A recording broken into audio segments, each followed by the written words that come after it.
हो रहा है, इसलिए उसने पम्मी की शादी गांव की ही एक लड़की सुमन से तय कर दी। सुखना पम्मी से, मैंने तुम्हारी शादी अपने हरिया की बेटी सुमन से तय कर दी है। अच्छा। नहीं बापू, मैं तो शादी अपने गांव की शब्बू से ही करूंगा। पम्मी ने शब्बू को पहली बार देखा था और तब से ही उसने अपनी सुध बुध गंवा दी थी। एक बहुत पुरानी कहानी कही जाती है कि शहजादे ने नदी में बहते हुए सोने का एक बाल देख सोने के केसधारी सुंदरी के प्रेम से घायल होकर महल की अटारी में उपवास कर लेट गया था। बहुत कुछ वैसा ही हाल पम्मी का भी था। पम्मी की माँ पम्मी से, तू कुछ कहता नहीं तो क्या हम कुछ समझते नहीं हैं? हम तेरे माँ बाप हैं, सब समझते हैं। चेहरे का रंग उड़ा हुआ है, कुछ खोया खोया सा रहने लगा है। तू चिंता मत कर, हमने तेरा ब्याह तय कर दिया है। अब जल्दी ही तेरा ब्याह हो जाएगा। लड़की बड़ी सुंदर है।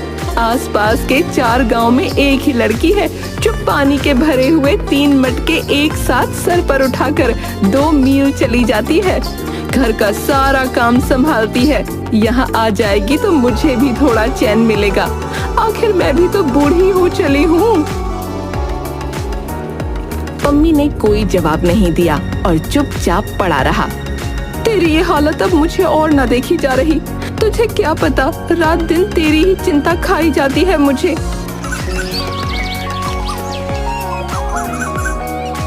एक रोज आंखों में आंसू भरे हुए वो पम्मी के पास जाती है। बेटा पम्मी, तेरा ये हाल अब मुझसे और नहीं देखा जा रहा।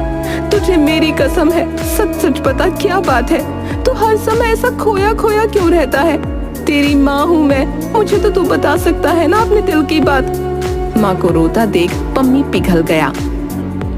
अम्मा, मैं शादी करूंगा तो शब्बू से ही करूंगा, नहीं तो किसी से नहीं करूंगा।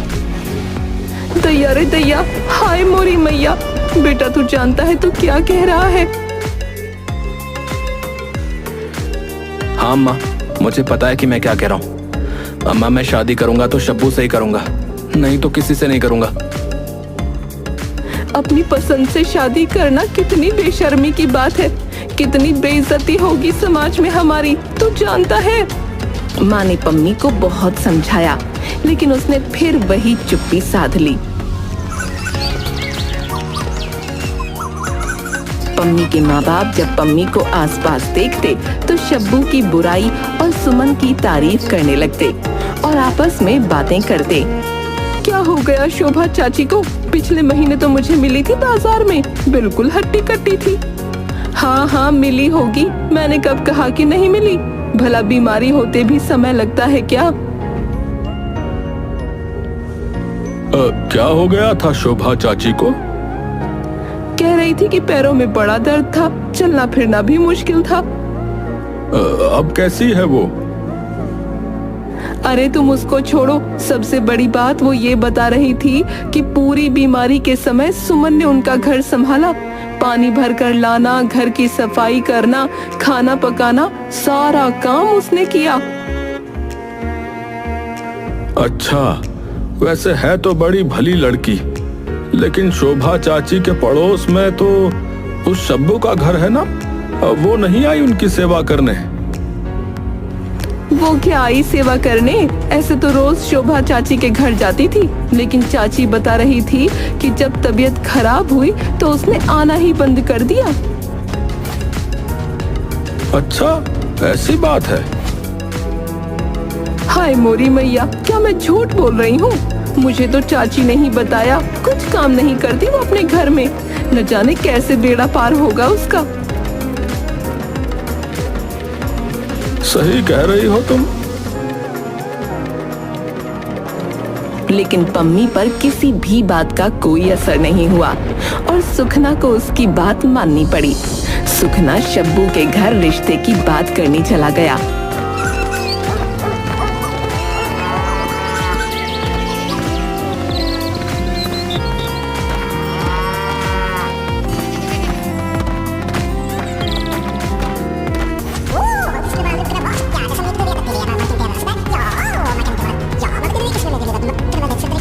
सुखना घर वापस लौटकर आया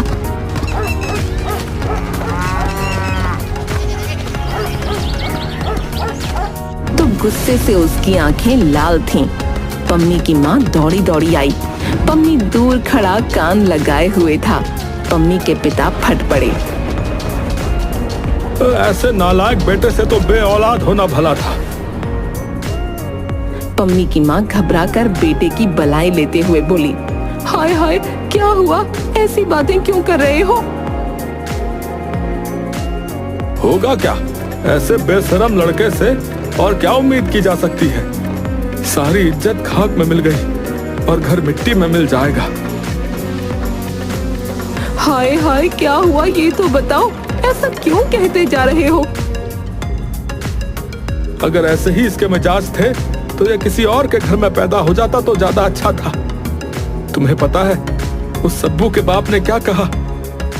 अरे कहा क्या, उसने तो सीधे मुंह बात भी नहीं की और कहता है, सब्बू की बात तुम मत सोचो, मेरी बेटी तुम जैसों के घर नहीं जाएगी। सब्बू को वो ऐसे घर में देगा जहां से उसे 200 रुपए की गठरी बांध कर मिलेगी। पम्मी की माँ आंखें ऊपर करती हुई बोली, क्या कहा? 200 रुपए की गठरी बांधकर? हाय दैया, मैं तो मर गई। तू भी बूढ़ी हो गई। तू ही बता, तूने कभी ऐसा तूफान सुना है? 200 रुपए की गठरी कोई चीज होती है या नहीं होती है? और कौन सा ऐसा बाप होगा जो अपनी बेटी का ब्याह करने के लिए पैसा मांगेगा?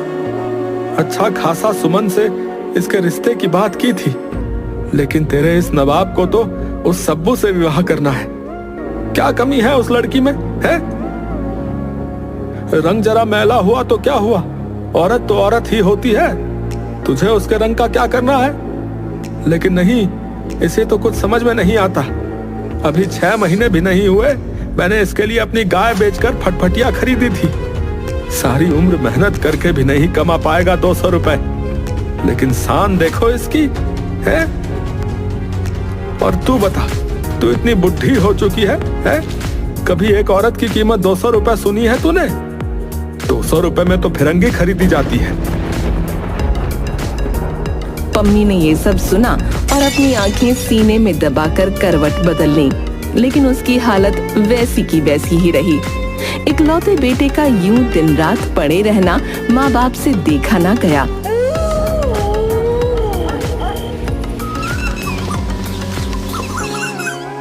ठीक है, हमारा क्या है, हम तो पके हुए फल हैं, कब टपक जाएंगे कुछ नहीं पता। रोजी का सहारा यही भैंस है, ये भी बिक जाएंगी तो फिर खुद फिरंगियों की सड़क पर रोड़ी कूटने की मजदूरी करेगा।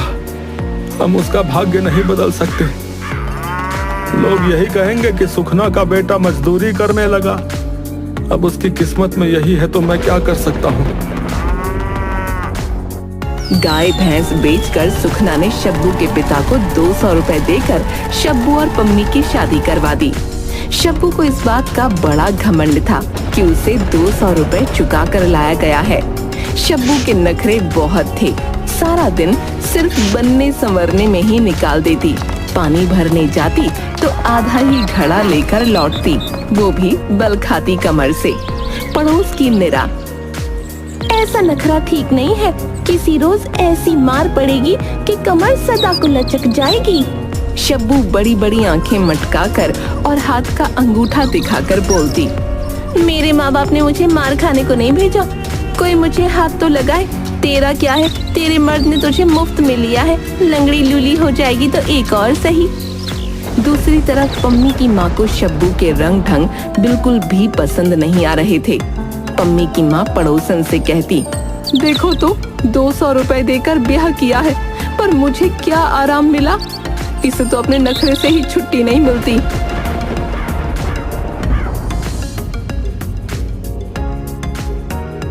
जवानी की तेरी उम्र है, कुछ कमाई अब नहीं करेगा तो कैसे निभा पाएगा बता? यूं घर पर बैठा रहेगा क्या है? तुझे शोभा देता है? रोजी का एक जरिया था गाय भैंस, सो तेरे ब्याह में खत्म हो गया। अब तो तू कुछ नहीं करेगा तो क्या मैं परदेश जाकर मजदूरी करूं? पम्मी को काम करने के लिए दूसरे गांव जाना पड़ा, लेकिन मन उसका घर पर ही रहता। काम पर गए पम्मी को सप्ताह नहीं हुआ था कि वो शब्बू उसका घर पर ही रहता। काम पर गए पम्मी को सप्ताह नहीं हुआ था कि वो शब्बू की याद में आधी रात में ही अपने गांव को वापस आ गया। 16 मील चलकर उसे आना पड़ा, लेकिन वो घर जाने से डर रहा था। उसने अपने मन में विचार किया,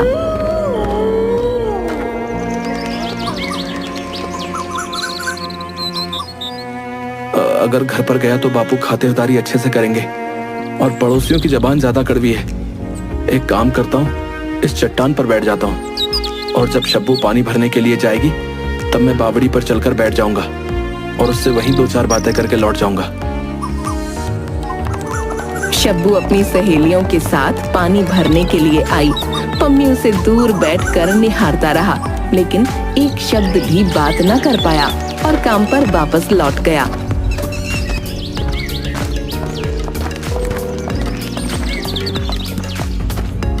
मैं यहाँ परदेश में अकेला मर रहा हूँ और वो महारानी मौज कर रही है। उसे तो मेरा जरा भी गम नहीं।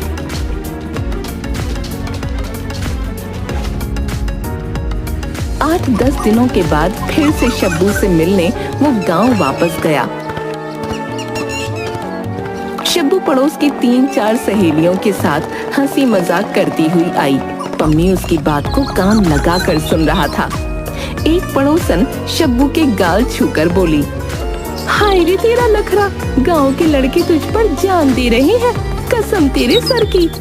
शब्बू के चेहरे पर गर्व छा गया। अब मैं किसी की नजरों को रोक थोड़ी सकती हूँ, आंखें उनकी हैं, जिसे चाहे उसे देखें। हाँ हाँ सही कहा तुमने, तुम रोक नहीं सकती, लेकिन उनके अंदर आग तो तुम ही लगाती हो। शब्बू मुस्कुराती हुई सहेलियों के साथ लौट गई। पम्मी के मन में शक का अंकुर आ गया। वो दिन रात इसी शक को रोक देता रहा। पम्मी ने अपने मन में सोचा, अगर दाल में कुछ काला नहीं होता तो पड़ोसन ऐसी चर्चाएं क्यों करती? और शब्बू भी तो चटक मटक किसके लिए दिखती है? देखो, उसे मेरा जरा भी गम नहीं और मैं मरा जा रहा हूँ, लेकिन उसे तो कुछ फर्क ही नहीं पड़ता। कहीं से एक बड़ा हाथ लग जाता और कुछ अच्छे पैसे मिल जाते तो घर वापस लौट जाता। बापू को भी हौसला हो जाता मुझ पर। ऊपर वाले ने पम्मी की बात सुन ली। 150 रुपए कमाई करवा कर घर लौट आया। पम्मी ने शब्बू से पूछा, क्यों, जब मैं यहाँ नहीं था तो तुमने तो खूब मजे किए। शब्बू ने चमक कर पूछा, कैसे मजे? किसके साथ मजे उड़ाती थी? क्यों, गांव में क्या कम आदमी है? खूब सज धज कर पानी लेने जाना होता था तुम्हारा, मुझे सब पता है। मैंने कभी किसी की तरफ आंख उठाकर देखा हो तो मैं मर जाऊं, नहीं तो मुझ पर झूठा इल्जाम लगाने वाला मर जाए।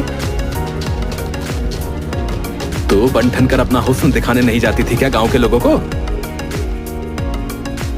मैं क्यों जाऊंगी दिखाने किसी को? कोई मुझे घूरे तो इसमें मेरा क्या कसूर है?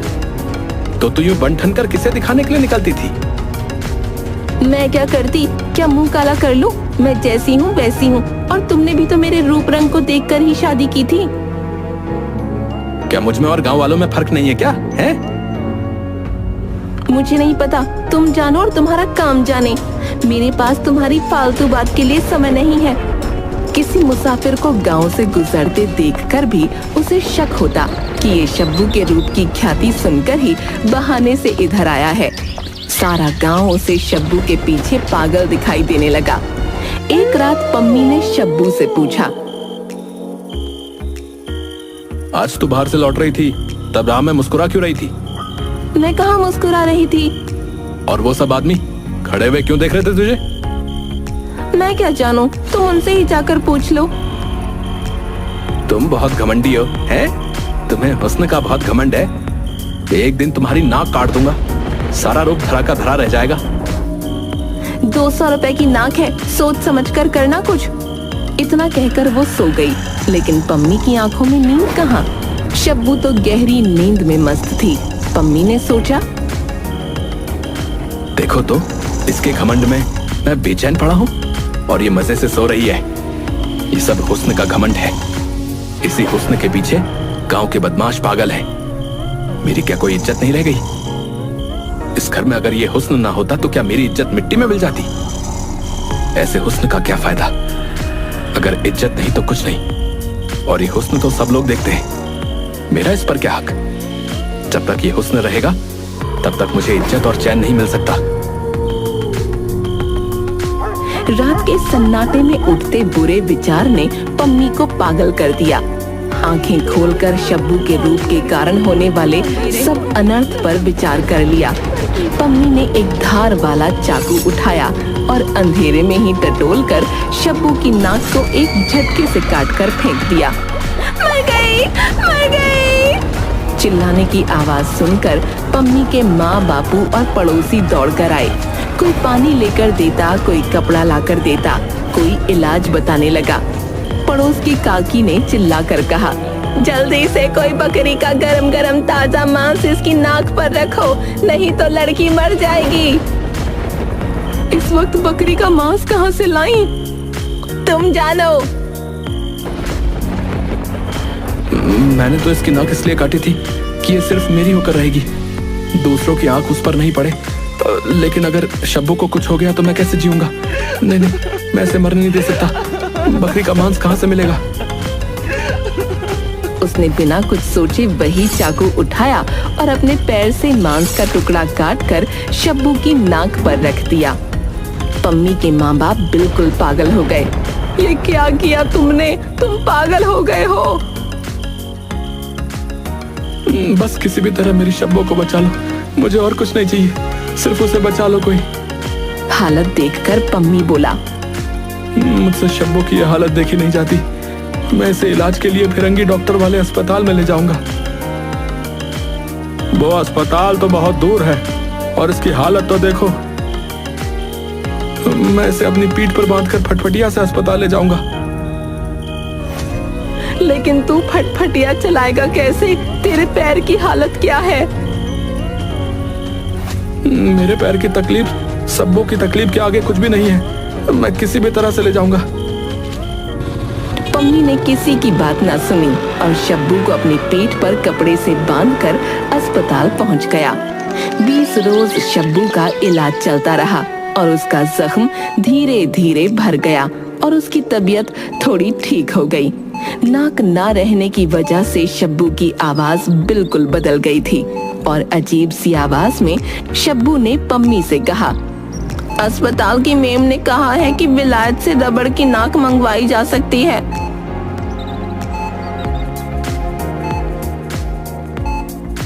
बस रहने दो, हमें नाक नहीं चाहिए। मुझे तो बिना नाक के ही भली मालूम होती है। मुझे क्या नाक औरों को दिखानी है? शब्बू उदास हो गई। चलो खाना खा लो। मुझे भूख नहीं है, मैं खाना नहीं खाऊंगी। पम्मी के लिए बड़ी भयंकर समस्या आ पड़ी। उसने सोचा, बुरा हो इस अंग्रेजी मैम का। मैंने एक नाक काटी थी, वो दूसरी बनाने की तैयारी कर रही है।